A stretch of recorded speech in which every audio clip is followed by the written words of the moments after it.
So if we're going to look for the lie of the baby, all right, we start palpating. So what I'm going to do is kind of go over here. See what I mean? Go up and down the side and see indeed if I do feel a back here.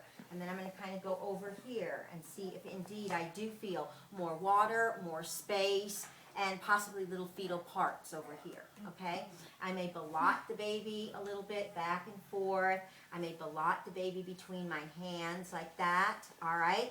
I am looking for, remember we said that the uterus muscle thins so that you can actually feel the contours of the baby. Sometimes if a mom has really strong abdominal muscles, it may be harder, all right? You'll find as you palpate different women, some women, their babies, you can see them, all right? Whereas some women, it's like hard to get in.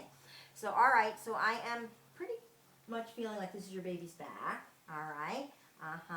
Yeah, it's in there, nice. Okay, I'm gonna go up here and see what's up here. How are you feeling up here? Anything up in your ribs? I think it's very kind of hard here. Oh. What this is. Now see, if a mom said that, I might wonder if that's a head. Because that's sort of, that's cool, you know what I'm saying? Because that's kind of what it feels like when there's a head at 37 weeks up under your ribs. It's like, oh, there's something right, you know, it feels like there's something hard up here, all right?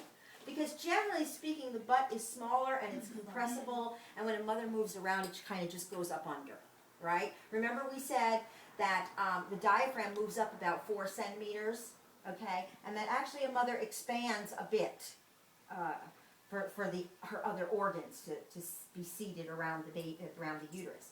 So I'm going to go up into the fundus, and I'm kind of thinking like, okay, I'm going to walk my hands down to see where is the top of the uterus. Sometimes I will look and I can clearly see, okay, there's the fundus right there. Let me walk down. See, here's the top of your uterus, all right? There may be a little space between the baby. At 37 weeks, there might be room to grow, all right? Where the baby might be just jammed right up there.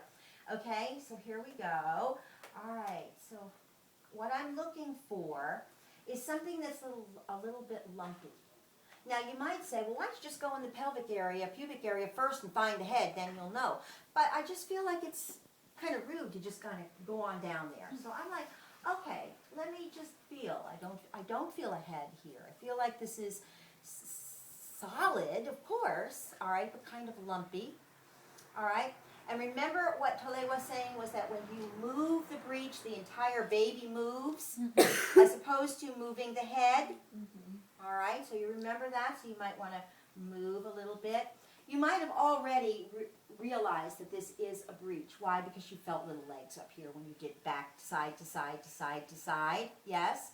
So you're confirming that, okay, that feels like a breech up here. All right.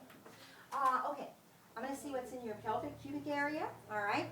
So, what I'm going to do, now I'm a lefty, so I have to come on the other side. Would you mind flipping around so that I don't sit on the Yeah, sorry about that. All right. If I'm going to feel something in a mom's pelvic area, I'm going to use my left hand because that's my dominant hand. And so it's easier for me to be like this rather than across, like that. See, I'm going to use my right hand, right? So, what I'm going to do is, remember I thought this was an excellent technique.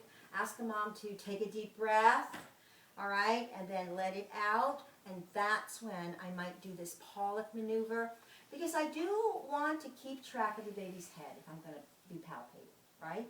You do, if you're going to palpate, you want to garner as much information as you can. So, what I want to do is come down above the pubic bone, because usually the head is down here. Usually the head is not up here, all right? The head is usually down by the pubic bone, so I'm above the pubic bone.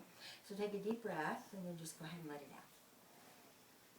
All right, and then I'm following mama's belly down, all right?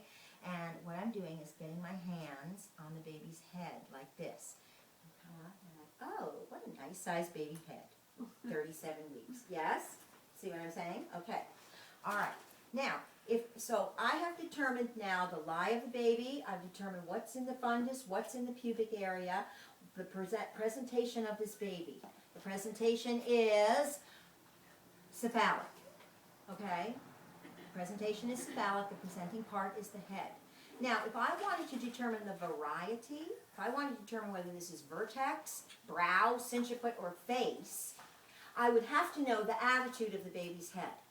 It is I find it's very unusual to find babies in any other position than vertex. Okay, I've never palpated a face baby, all right? But what I'm looking for is the cephalic prominence, all right? Some midwives do this, some midwives don't, but if you're ever in doubt as to what is the variety, this is how you would figure it out. So, you have to, basically I'm kind of palpating face to face with you. At this point, tell them I'm going to change my position. And what I'm going to do is walk down the sides of your uterus. So, I'm going to walk down the sides, going deeper and deeper and deeper and deeper until we begin to feel the head. We've already determined there was a head there. Now, look, if the attitude of the head was like this, you would feel something very different than like this. Do you see what I mean? So what you're expecting with a baby that is in a vertex presentation, not a real flexed head, obviously. Why would you do that? You're just floating around still, okay? You've got 3-4 weeks to go, okay? So, well, what you're feeling, you'll probably feel a head that's in a centipede, all right? But what you'll feel, oftentimes with a well-flexed vertex head, what will you feel first? You'll feel the forehead first before you feel the occiput because it's flexed. With the centipede, which would be normal, you will begin to feel both. With a frontum, you will feel the back of the head, and with the face, you'll be confused about what you're feeling possibly. You see what I mean? Until it goes face. Making sense here with the attitude of the head? So the cephalic prominence will let you know that the head is in its usual position and not in a face presentation. All right? Make sense? Okay.